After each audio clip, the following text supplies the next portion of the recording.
Alrighty, folks, we are going to continue the Ask the Millionaire series. This is where we get questions from the audience and we riff on a certain topic. And today with Coach Carson, we're going to talk about, hey, I'm a high income producer. You're an engineer, doctor, lawyer, dentist, whatever it is. You're young. Let's say you're in your 30s and you really want to get on this wealth building journey. So there are three options. Should you just buy boring index funds and put your head down and slam as much cash into index funds? Two, should you just be a boring buy and hold, one rental at a time, small and mighty investor, put a big down, cash flow guaranteed, and hold for 20 years?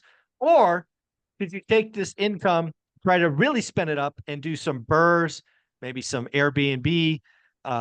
What should you do? So I'd love to have this conversation with you, Coach. I see those three options. How do you want to kind of start this discussion? Yeah, I think that the conversation I had with this person was they were really frustrated by the timing. They wanted to do things faster, and so I equate this like this is the equivalent of somebody running a race, and the wealth building race is like an ultra marathon, and they're like, ultra marathons are so long, I don't want to do that. And understandably, this person's ambitious and they want to push it and they want to get there faster. My recommendation, kind of my general recommendation was you got to look at your strengths. Like so every person has like a personal balance sheet, not only with the finances, but like with your skills, your strengths, your weaknesses. And to me, somebody who earns a lot of money, who's a professional, is really busy, who doesn't have let's say they have 5 hours a week, maybe 10 hours a week.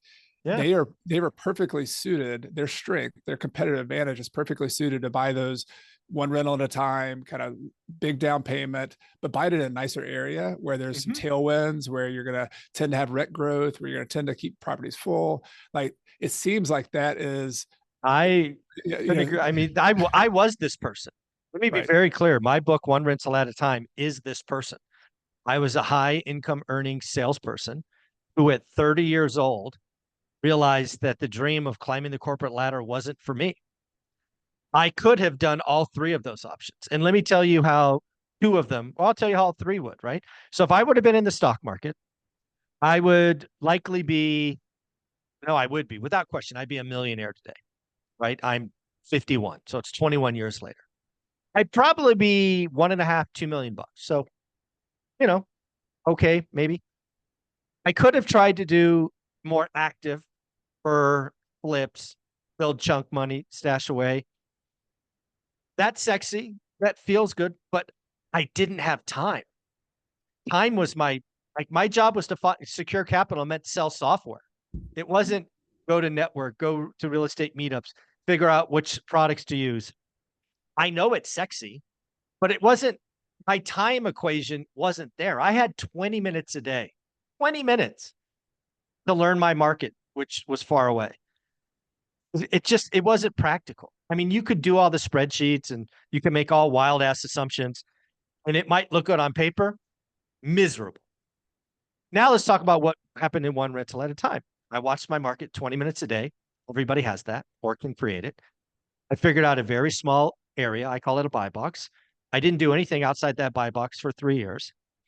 Oh, by the way, I started before the crash. I did go to real estate meetups. I went and saw Bruce Norris, who said California crash was coming. I verified the information. I sold all my houses at the peak, went to apartments, right? So just because you buy the boring houses doesn't mean you have to stay there. If you see a crash coming, pivot, 1031, move on, move the equity, don't get stuck. And then the crash happens and I go on a buying spree because of my high income. And, in scenario number one, I'm worth 1.5 to 2 million. In, the one rental at a time, the small and mighty investor, I'm worth 10, 12. And oh, by the way, I have, 50,000 bucks a month coming in passive income, which allows me to live an amazing life. So I have the net worth and the income. I don't have this whole 4% withdrawal nonsense. The absolute right answer is boring, solid properties. You watch them, you learn a buy box. It's just, there is no alternative. There's no alternative. Yeah. I love that you could talk from personal experience, because a lot of my own experience has been starting as an entrepreneur, doing the BRRRR strategy, doing that stuff, and then getting into the boring properties as well, because that's what really set me free. Mhm. But I think we listen to podcasts, we hear about those, and I love those strategies, by the way. I don't think there's anything Yeah. wrong with them, but I think it's going back to understanding who you are, what your skill set is. And for the high earning professional, to me, your biggest advantage is that salary you got. Yes. Go get it. Go save that salary, invest that money, be the boring investor. I'm Yeah. having to tell people that over and over again, Michael. I don't know if it's just there's something tempting and fun about going and being the entrepreneur. Well, And let's play this out. I mean, you tell your amazing stories. You are the entrepreneur, Mhm. right? They read your stories. They see what you did. They want to get a little taste of that drug, that adrenaline, that fun.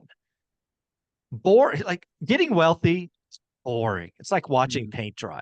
You buy an asset, you get 30-year fixed rate debt, you make sure it cash flows day one, and you wait. And you wait. And oh, by the way, if we get a crazy bubble again, you 1031 out of, houses and go to apartments. And you wait. And you wait. We got to make that sexy, coach. We Yeah, got to make that I know. sexy. I It's know. just not sexy.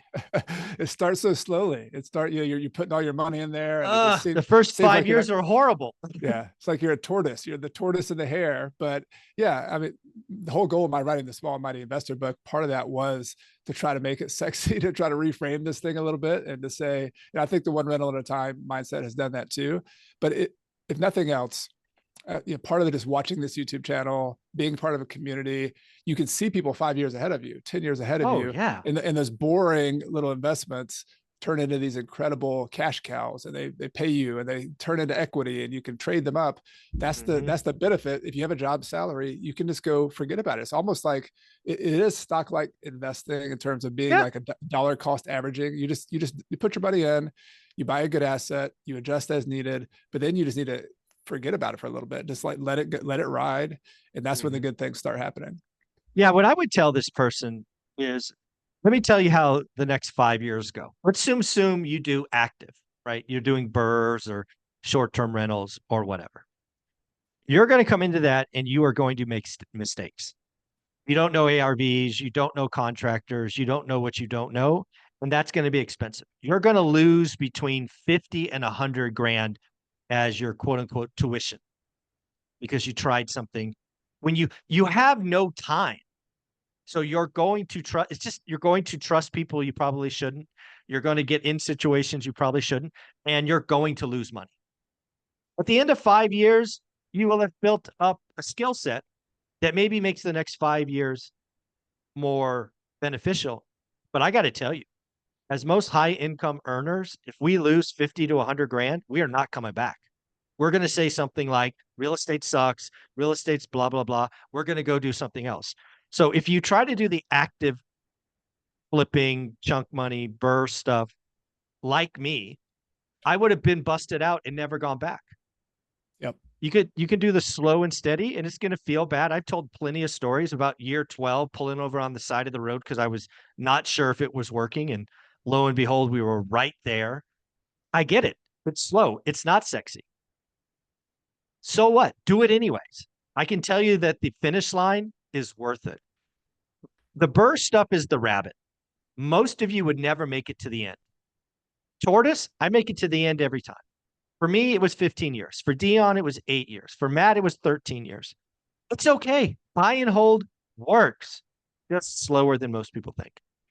So do you mind going back to basics, Michael? I mean, we can't repeat this enough. Like what is that what's a good boring property buy box potentially look like for somebody? So they say, okay, I'm just going to put a big down payment. I'm going to do this. Like, let's talk about what that looks like.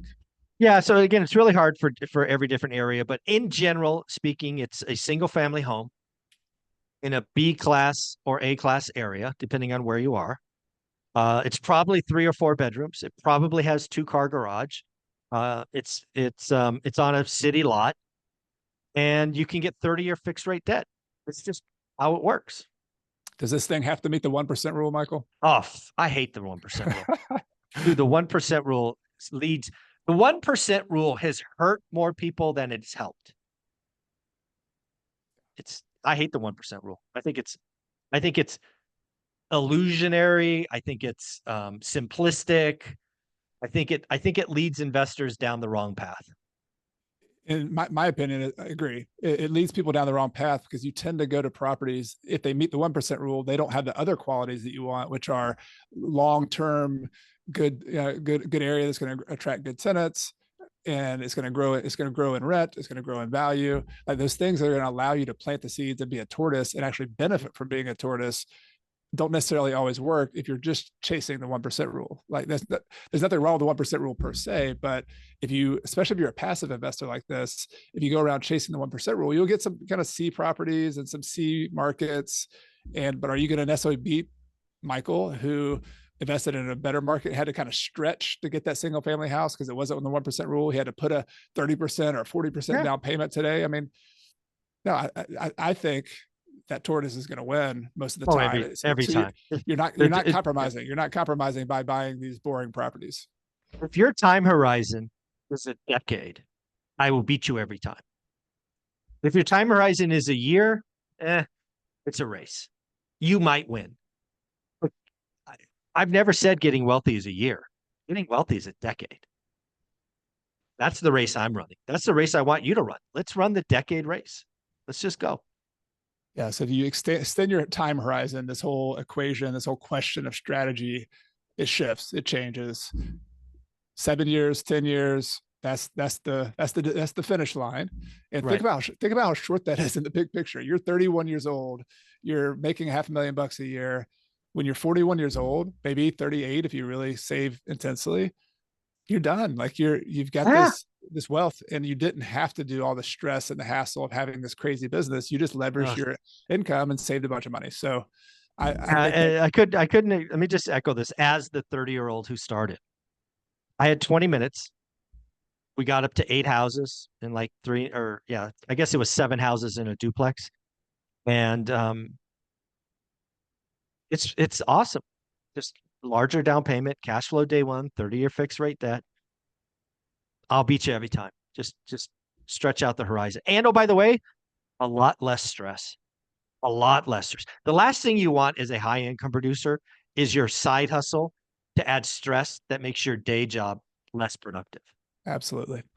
Yeah.